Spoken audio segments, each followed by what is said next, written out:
Hello everyone. Today we will see how to work with EOMONTH function in Excel. So let's start. This is our data set.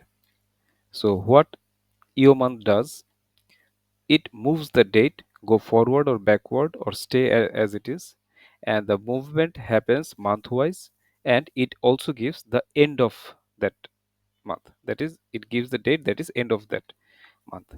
So let's see how it works. So first type EOMONTH, then select the date, comma, and then select the month uh, that you want to move.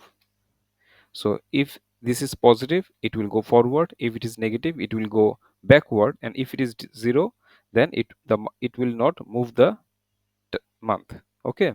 So if I press enter, you can see here May turned into June, and it also gives the end of month. If I type this again, select this date, comma, if I select this now, 2, it means it will move forward for 2 months, that is June becomes July, August, and it was previously June 3, but because of this end of month function, it gives the last date of August. If I type again,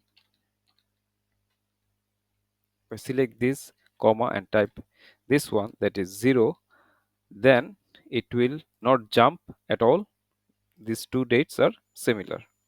But because we applied this EOMONTH function, it is giving the end of date. That is, previously it was May 23rd, now it is May 31.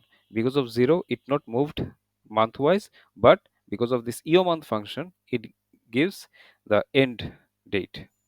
Now, if I apply this,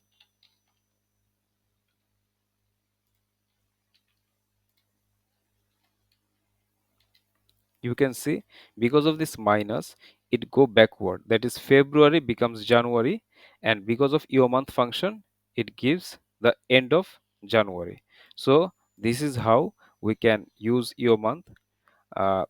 Here we calculated EOMONTH individually, but if you want to apply on this data set, uh, rather taking this column, you can also manually input the data, like type EOMONTH first, then select this date. Now how you want to see this month? I want to go 2 months forward, so type positive 2.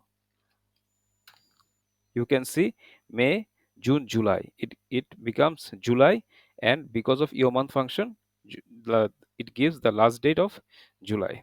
So if you drag across, everything will be applied like this. Now if I give -2 here, okay, now this is changed. I am dragging across. Now you can see every month go backward, that is May, it go backward to March, April, March, and it gives the end of March. If I look on this, it was March, because of -2 it went January, and because of EOMONTH function it is giving 31. So this is how EOMONTH function works in Excel. Now I am adding another thing here, that is eDate. What is the difference between eDate and EOMONTH function? If I apply eDate here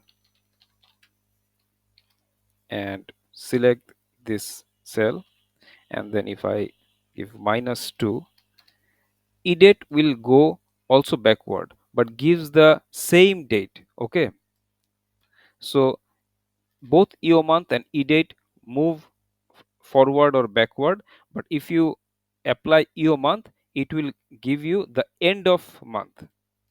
Okay, but if you apply eDate, it will move forward or backward just like your month, but it will not give you the end of that month. The date will be the same as your input cell. So this is the difference between your month and eDate. I hope it helps. That's all for today. Thank you very much.